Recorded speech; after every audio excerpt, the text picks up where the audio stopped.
Well, good morning. And I hope this kind of gets some creative juices going for you guys to invite somebody to Back to Church Sunday. It's coming up September 15th, I think, right? We have a big push for back to school, and everybody's going back to school and buying all of their back to school supplies. And now it's we're shifting gears back to church. Time to get back to church. So, invite somebody, bring them here. That day we'll have a potluck dinner together. The church will make sure we have the meat of brisket or, chicken or something. We'll get some meat from the church, but everybody else bring your favorite dishes. But it's going to be a good time. Looking forward to that. And one other thing that I haven't really talked much about recently, and I don't mean to take it, we'll have some announcements at the end of the service, but we have a marriage. You guys remember last year we did a marriage seminar, marriage conference, and we'll be doing the same thing. It's upcoming in, I think, 4 weeks on a Saturday. It'll be on that Saturday. I don't remember the date exactly, but by the way, if you are not getting the information from the church, then make sure that you're signed up for the email or the texting, the updates that we send out, and you'll be able to get those. And you can find how to connect with that on the website or the church app. So, man, it's good to see you guys this morning. And, I was thinking about this week, and this is a strange weekend because the last week, this week, next week we had back to school kind of in that time frame, but now we're having back to college and back to school and college. And so there's several people that are gone. My wife, one of them, helping some of our college students from our church. And I'm happy that she's doing that. I do miss her when she's not here, though. This morning I feel all discombobulated. So, we wake up and then trying to get things sorted out. And I don't know, you just get used to having somebody help you with those things whenever you have that. And I'll be happy when she is back. But, we made it.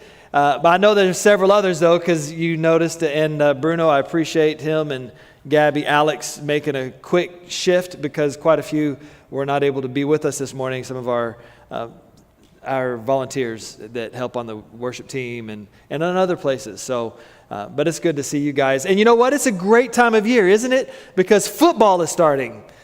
There's other reasons too, because we can see the end of summer coming, things like that. But so excited about football season. Fantasy football is getting ready to get kicked off. College is upcoming. College football is just a good time of year.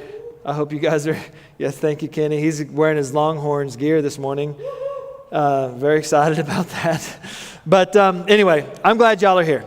And if you're new here, my name is Calvary. I'm the pastor, and I just want to say welcome. Thank you for joining us today. And speaking of the marriage conference, I did talk last week a little bit, and I'm trying to warm us up as we get closer to this marriage seminar, conference, whatever we want to call it, for that Saturday. Just a few things. I love being married. Being married is awesome, but something that I don't understand is how is it possible to love someone or be loved by someone so much and still be annoyed by them at the same time? If you guys know, is it just me or is it all of us? I don't know. Don't raise your hand, especially if you're here with someone. I never really knew how annoying I was until we got married. Because when we were dating and getting ready to get married, falling in love, there was nothing annoyed either of us. Everything was fine. But something happens along the way after you get married. So after we first got married, when I snored, for instance, I would get a little nudge or a cough. You're snoring. And, okay, you roll over. And now, I feel like I just get a punch. I wake up, I'm like, ow, what was that? I don't know, what happened? She's punching me in the middle of the night. Or chewing. Here's another one, chewing. Who knew I chewed so loud? It never was a problem, I didn't think, when we were dating or when we first got married, but apparently now it's loud enough to be embarrassing. I'm even scared now to chew gum in front of Sarisa, my wife, because she's always going to say something about it, or she's not here today, which is good. I don't know if she's watching. I love you, honey, if you're watching. Another thing is listening. I guess not listening really causes her some angst. And I feel that. She says I never listen to her Or at least I think that's what she said. We've been married long enough now that I really can't remember who the smart one is anymore. Let that one sit for a minute. Okay. The point is, in every relationship, we have hardships, right? We have hardships. We have things that we discover about each other. My prayer for each of you is that you never experience any hardships in any of your relationships. Even though we've experienced hardships and there are things about each other, even though those things happen, I know that I am highly favored by my wife. And that's what we're going to be talking about today. Even though we might experience hardship, that doesn't mean that we've fallen out of favor or covenant with God. To be in that covenant, though, He does ask something of us. And this is interesting because we know that God carries the weight of the burden of the covenant, right? He sent His Son, Jesus, to die on the cross for us. And then even before that, before the covenant that we made with Jesus, whenever He was making a covenant with Abram, we talked about this a few weeks ago, and He cut the animals in half, and they made the covenant by somebody walking through them. Usually both parties did, but in this case, only God did. God carries the weight of the covenant. It's Him who is doing that for us, but He still does ask something of us. So I'm going to give a peek at the last couple of messages in this series where we talk about Jesus and the covenant. So when it all comes down to, though, it all comes down to love. And Jesus said in John 13:34, "A new command I give you, to love one another. As I have loved you, so you must love one another." And this is interesting. It's something that I've always, not always, but when I noticed it, I can't unsee it now. Because when you ask somebody if they love you, you want them to say to you, "Yes, I love you." But what Jesus is saying here is, love one another. As I have loved you, you must love one another. He doesn't say, as I have loved you, so you must love me. He says, as I have loved you, so you must love one another. And he goes on, John is awesome in describing this. He says that Jesus explains to them that there's this depth of love that happens, and it's not just that you love me back, but that you love the people I created. And I've said before, if you really feel like you love me, how you treat my kids makes a difference to me. If you love me, love my kids. And then it's interesting because we may say to ourselves, and by the way, this is a teaser, right? But this isn't the sermon today. It's also very good. We'll get there. But as Jesus says, if you love me, love one another. And then we're like, so how do I show Jesus that I love Him? What does He say later on in John chapter 14? He says, if you love me, keep my commands. But we just read what His command is, right? A new command I give you, love one another. So if we love Jesus, if you want to show Him you love Him by obeying Him, and the command that He has given us to obey is to love one another. I'm really getting ahead of myself, but I want to help us understand. We need to start looking at the end of this journey that God has us on, that started in Isaiah. Will we repent? Will we turn towards God? Will we partner with Him to bring His kingdom on this earth? Are we going to make that kind of relationship with Him? Are we making a real difference in people's lives today? Are people coming to know Jesus because of our relationship with them? Are we bearing fruit? We're having a baptism next week, actually. Next week we're going to have a baptism. How many people have come to know Jesus that are going to be baptized because of, I was going to say our relationship, but really your relationship? What difference have you made in their lives? Now the church, we have pledged, and this is where Back to Church Sunday is such a great tool. We want to help you reach people for Jesus. And so you can invite them to church. Just inviting them, though, is not the fulfillment of your obligation to them. Invite them to church. We're going to talk about Jesus. We're going to talk about how to be saved. We're going to talk about the freedom that you can have. But at the end of the day, they're going to also look to you for that discipling moment. So, are people coming to know Jesus? It comes back to the message that God started us on in Isaiah chapter 6, verses 9 through 12. I'll just read it real quick. By the way, all these notes are in the message, in the Bible app today, in the church app. You can go there, find all the notes. And I would encourage you to, in fact, because we're going to be going through a bunch of scripture that's going to be there and not on the screen. All right, starting with verse 9. Then I heard a voice from the Lord saying, "Whom shall I send, and who will go for us?" This is God speaking, and Isaiah, right? And Isaiah said, "Here am I, send me." So God said, "Go and tell this people," here's the message from God that he gave to us, "Be ever hearing, but never understanding. Be ever seeing, but never perceiving." I mean, we need to pay attention to these words. "Make the heart of this people calloused." Do we hear it so often that it just doesn't penetrate our heart anymore? "Make their ears dull and close their eyes. Otherwise, they might see with their eyes, hear with their ears, understand with their hearts, and turn and be healed." Then I said, "For how long, O Lord?" And he answered, "Until the cities lie ruined and without inhabitant, until the houses are left deserted, and the fields ruined and ravaged, until the Lord has sent everyone far away, and the land is utterly forsaken." God is calling us to a deeper level of relationship with him, not just we have a relationship with God for our benefit, but we have a relationship with God for other people's benefit, so that they can come to know who he is. And what he wants from us is to be spreaders of the gospel. Otherwise, we will die. That's the way I read it. Anyway, but this isn't a sad thing, because God, his favor is on us. It's been prophesied on our church by people that I trust.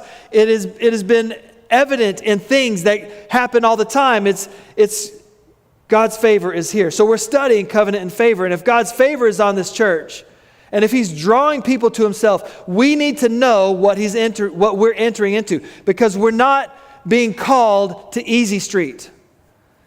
He's not telling us to rest on our laurels. I don't even know where that word came from. You guys know that, right? Rest on our laurels. That's not what he's calling us to. He's calling us to join him. He's calling us to partner with him, and it will be good. The alternative is, if we don't, then we die. I'm not saying you're going to walk out and fall over. I'm not saying that the church is going to shut its doors. I'm saying that spiritually, you will be destitute. All right, so far we've been exploring how God's favor comes with challenges, right? We've seen how God's favor is closely tied to his covenant promises, like the covenant that he wants to enter into with us.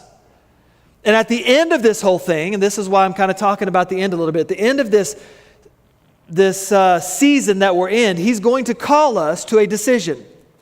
There will be a time to make a decision for God.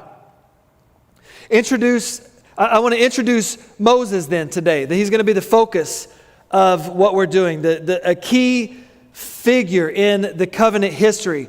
Moses stands at a crucial juncture in God's covenant relationship with the Hebrew children, the Hebrew people. Through Moses, and this is what we're going to see today, how God's favor works to fulfill and renew his covenant, even whenever we feel like we're lacking in faith. Remember last week we talked about Joseph. Keep in mind, and this is crazy, the Hebrew people are in Egypt because God's favor led them there. Remember, Joseph was the one, he went through all this trial and turmoil, and then Joseph was the one who led the people, his family, to Egypt, because that's where the food was, and he was favored, and he became second in command in the country. So now here we are. 400 years later, and those people that were led to this place under the favor of God have been enslaved.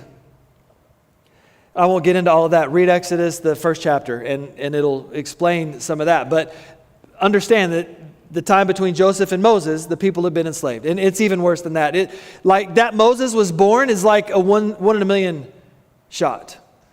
Moses should not have been born. And we're going to take pieces of this scripture throughout Exodus so that we're not going to read like several chapters at once, but this way you can follow along. So Moses was born under the threat of death.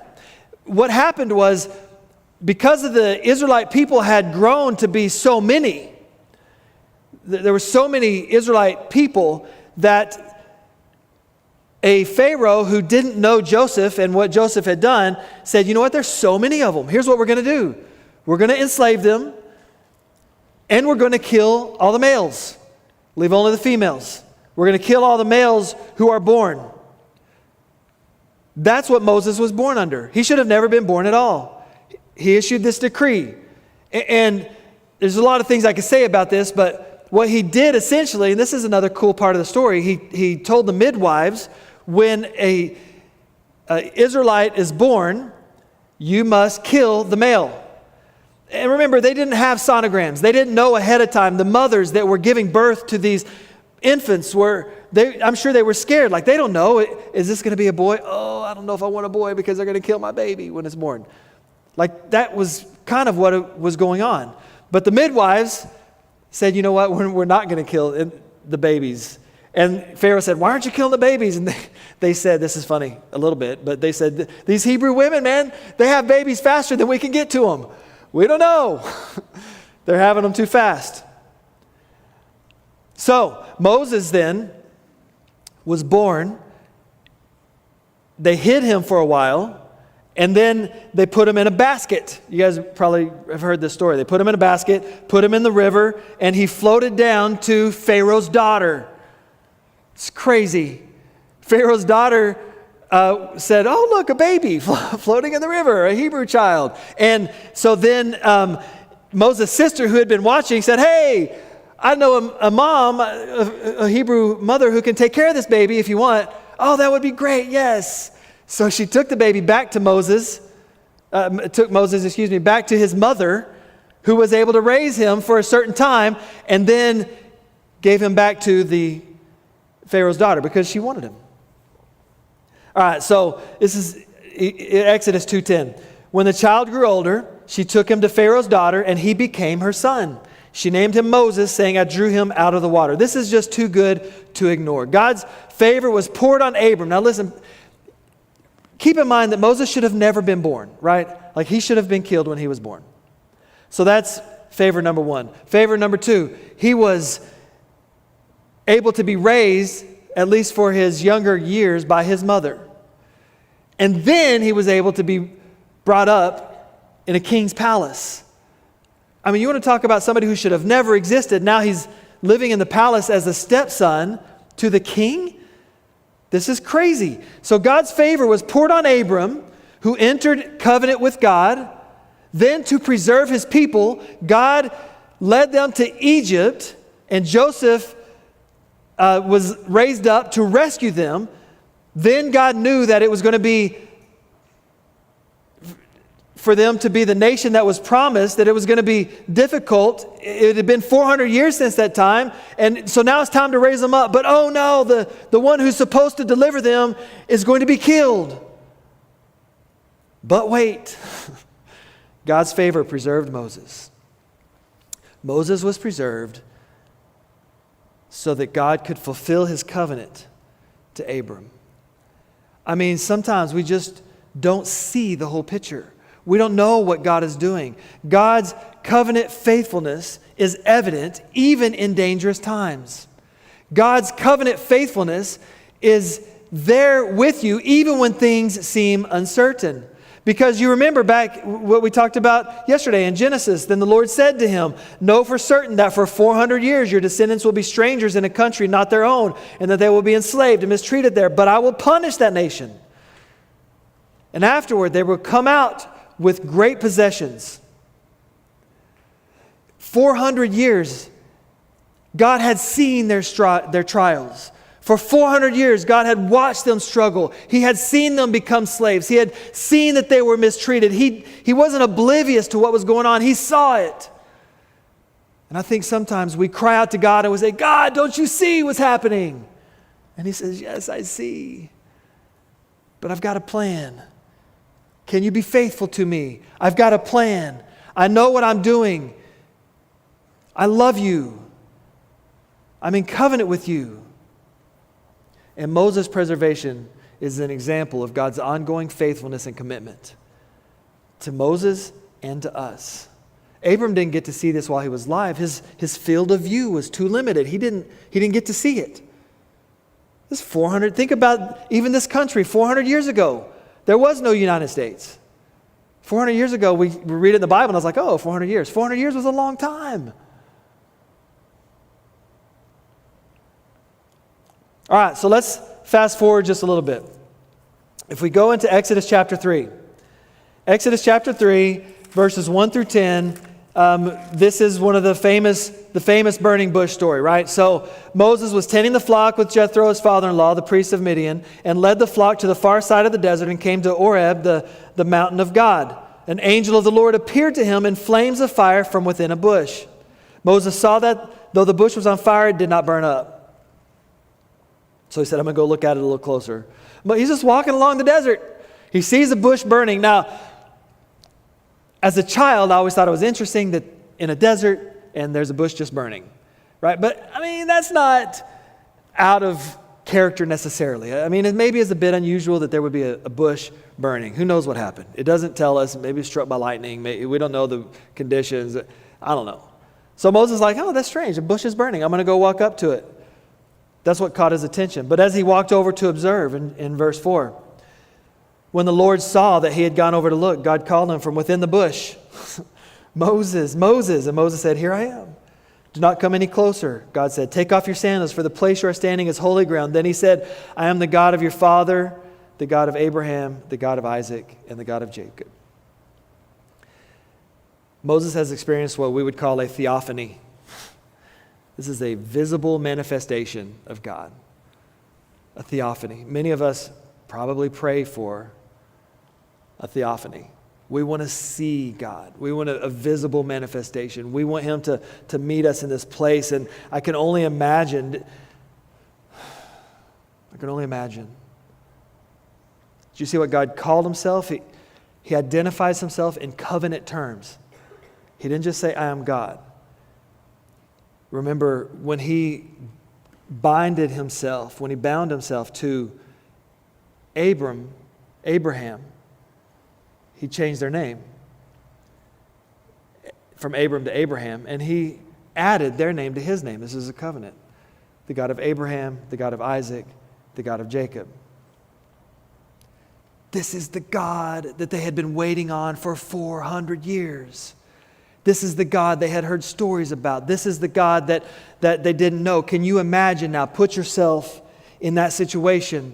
You're there and you meet God and you're like, this is interesting. What's going on over here? And then it hits you. Can you feel the presence of God? Have you ever been in that place where He's so strong and His Spirit is so amazing that you can't do anything but, I just have to kneel in the presence of God. Sometimes I think, do you guys do that? Or is it just me? Where you think about what it maybe was like and put yourself in His position and He's like, you're the God. We've been waiting for you. Oh, where have you been? And He says, well, I'm here. And so God reveals His plan for deliverance, right? This is the God they've been waiting on. Moses, now, all the stories he's heard, now I'm hearing from God. I'm hearing from God. The God of Abraham, Isaac, and Jacob. The covenant God, I'm hearing from Him. In chapter 3, verse 7, the Lord said, I have indeed seen the misery of my people. Remember? He hadn't ignored them. He has seen it. I have heard them crying because of their slave drivers, and I am concerned about their suffering. So I have come down to rescue them from the hand of the Egyptians and to bring them up from the land into good and spacious land, a land flowing with milk and honey. Can you feel it? The bush truly is God. God said, I have come down. God, we wouldn't expect him in a bush. Are you kidding me? The God of the universe in a bush? Now God is recognizing his covenant people as a whole. And at this time, they don't feel like covenant people. I'm sure there's times you don't feel like you're in covenant with God. You don't feel it. But God recognized them that way. And is showing his favor for them. So God plans to deliver them and to fulfill his promise. And here's the cool thing. God's favor wasn't just for Moses, but for the fulfillment of his covenant for Israel. Moses was chosen to bring that favor to the people. So what do you think Moses said? How did he respond? Did he go, yay, it's time, we get to go, let's conquer? That's not what it blows my mind. For 400 years they've been waiting. Who knows how long they had been slaves, and the edict to kill all the baby boys. It's been miserable for them. Now here's the chance. God says, Moses, we're going to pull you up out. And Moses, he's like, oh, God, I don't know. Can you imagine? Did God say, are you kidding me? Verse 11, but Moses said to God, who am I that I should go to Pharaoh and bring the Israelites out of Egypt? Listen, we would think that the highly favored, death-defying, fire-beholding Moses would jump at this opportunity. And we would be wrong. Moses had self-doubt. How many of us can identify? God calls you to do something and you're like, are you sure? Like, I don't know. I can't tell you the number of times I've stood here on a Sunday morning and as I'm going to deliver a message from God, and I think to myself, who am I that anybody should listen to me? I am nobody. And yet God has asked me to deliver a message. And do you think that it's easy messages in Isaiah and Genesis and Exodus, and to say, hey, there's a hard call that God has for us who follow him? It's not easy. God, are you sure? Who am I to deliver this hard message? But God reassures us. He's patient. He will provide. In verse 12, God said, I will be with you, and this will be the sign that it is I who have sent you. When you have brought the people out of Egypt, you will worship God on this mountain. God reaffirms with a covenant promise. And he doesn't just leave him alone. We're skipping some parts, but he wants to reassure him. He wants to help him. He gets angry at him. It's like he's irritated. He gives him Aaron, his brother, to help him. He says, Aaron's going to help you. But he reaffirms his covenant promise. Again, he's taking responsibility. He's like doing all the work.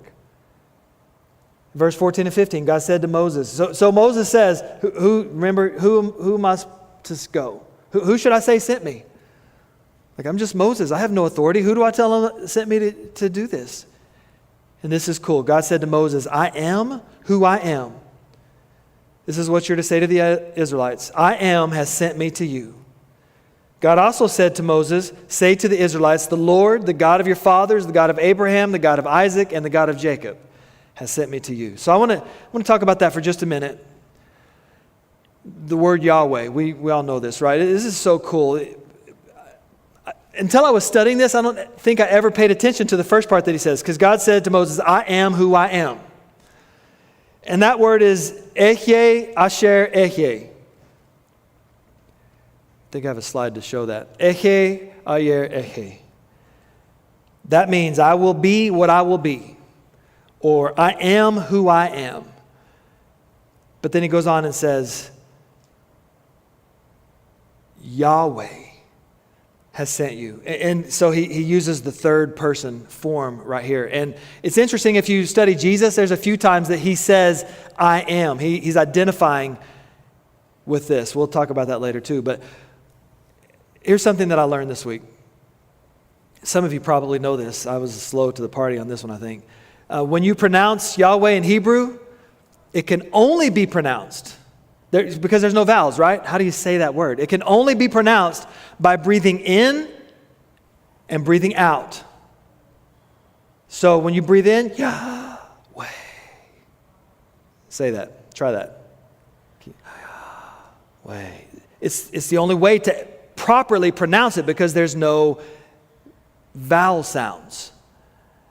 So it's been said that with every breath, you are recognizing the God of the universe. If you've ever thought about that. So when God says, tell them that I am sent you, Yahweh. Like that gives me chills because every breath of our lives can be pointed to God. Now, it doesn't say that in the Hebrew language, don't misunderstand me, but I really think that's a tremendous way to look at it. And so then God does what we all know. Hardship didn't discourage God. So fast forward a little bit. Moses goes to Pharaoh and says, Yahweh has sent me to you. And Pharaoh's like, who's that? Like, we got our own gods. And so God shows up and does the plagues. You guys know the plagues. A little bit of this plague, a little bit of that plague. Eventually gets to the place where Pharaoh's like, okay, you can have them. God's power was on display, and each plague demonstrated God's commitment to fulfilling his promise, his covenant promise. And if we skip to Exodus chapter 6, verses 6 through 8. Therefore, say to the Israelites, I am the Lord, and I will bring you out from under the yoke of the Egyptians. I will free you from being slaves to them, and I will redeem you with an outstretched arm and with mighty acts of judgment. I will take you as my own people, and I will be your God. Then you will know that I am the Lord your God, who brought you out from under the yoke of the Egyptians. And I will bring you to the land I swore with uplifted hand to give to Abraham, to Isaac, and to Jacob. I will give it to you as a possession. I am the Lord. God's favor and the promise of his covenant allowed Moses to stand firm in the face of opposition. People are opposing us all the time. And God forgive us for the times that we get weak and we fail. But God's favor is with us, and it was his covenant that allowed Moses to stand firm in the face of opposition. We will not be able to stand in that opposition by ourselves. We have to have God. We have to have God. And after all that, they're finally set free, right? Not so fast. Yes, they were set free, but it wasn't over because Pharaoh's army was like, what did we just do? Our labor force is gone. Go back and get them. Was God's favor gone? No. It's just more opposition. So how would he fulfill his covenant here? This is one of my favorite parts of this whole story. Exodus chapter 14, Moses answered the people, do not be afraid. Stand firm and you will see the deliverance the Lord will bring you today. The Egyptians you see today, you will never see again. The Lord will fight for you. You need only to be still.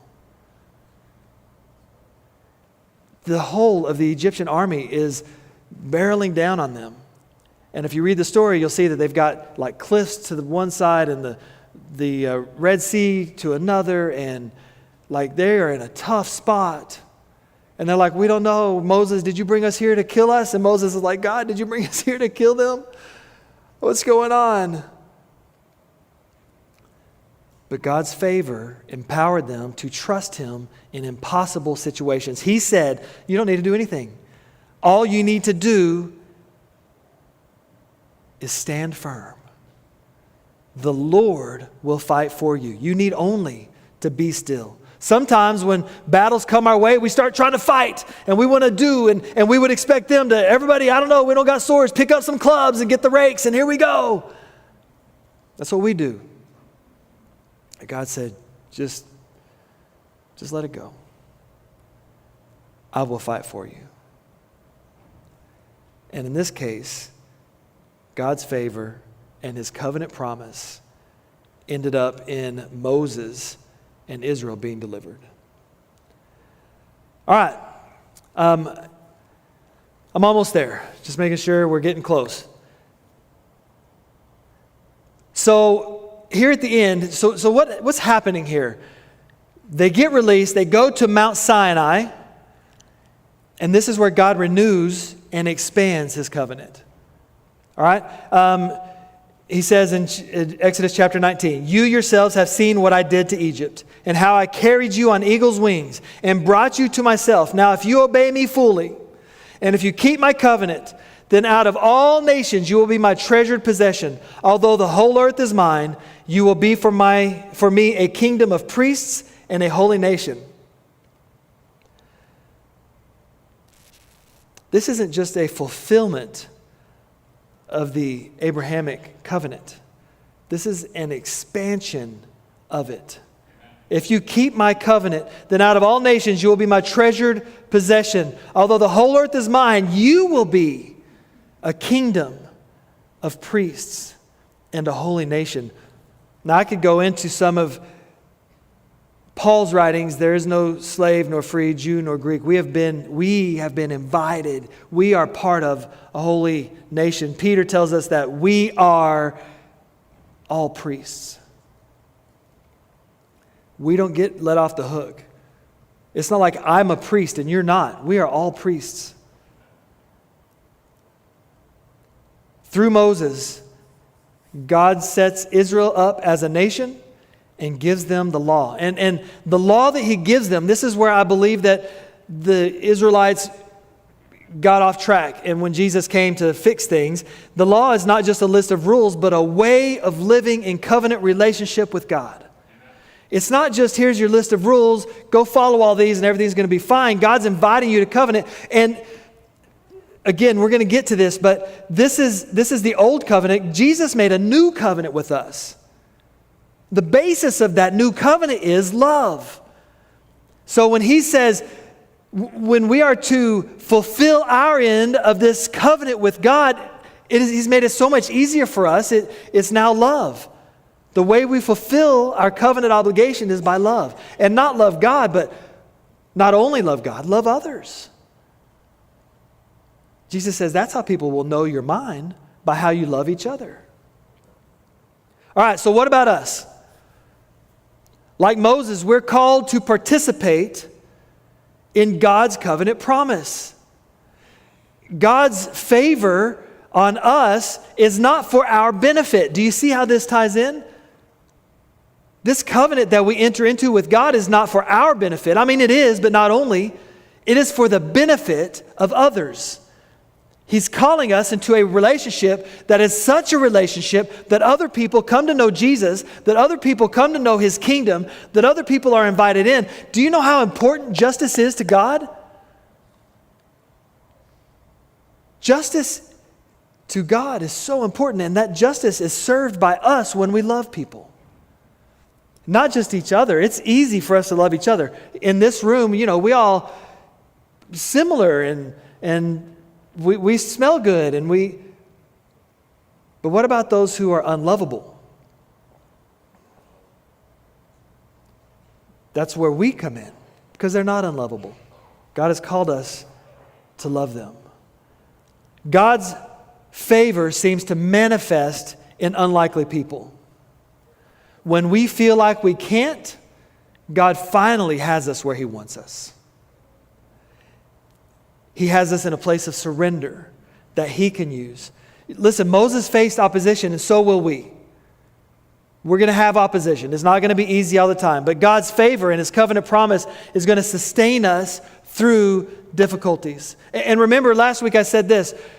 Your current situation is not the end of your story. Your challenges today might be manifest as God's favor when His plan is revealed.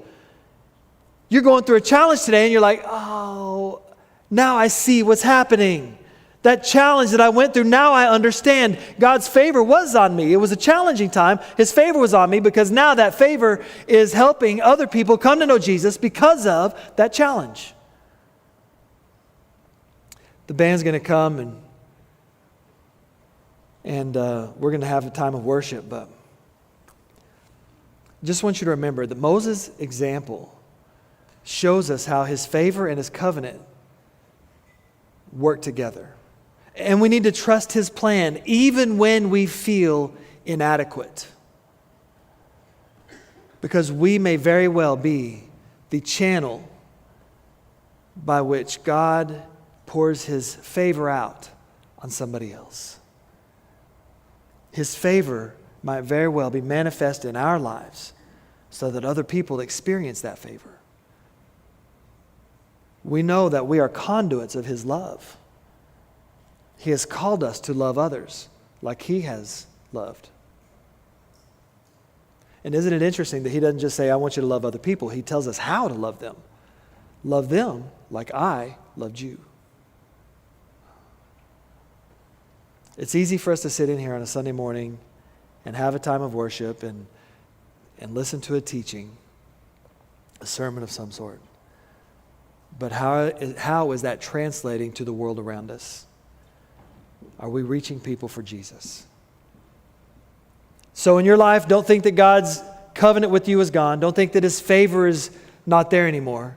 Remember that a time of difficulty when we pursue and go through it may very well be manifest as His favor when we look back. Let's pray. God, this morning as we are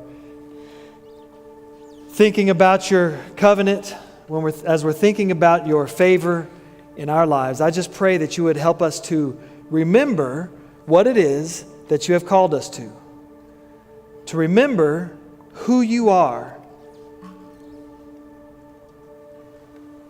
and help us to be faithful. Oh God, we want to be faithful. We love you this morning. So this morning, as we think about some of our difficult times, maybe somebody here wants to come and pray during our time of worship. Maybe you want to think about the ways that God has been a blessing to you that you haven't seen, or maybe you want to ask God to help you love like He loved. Let's just spend some time worshiping Him, reflecting on Him.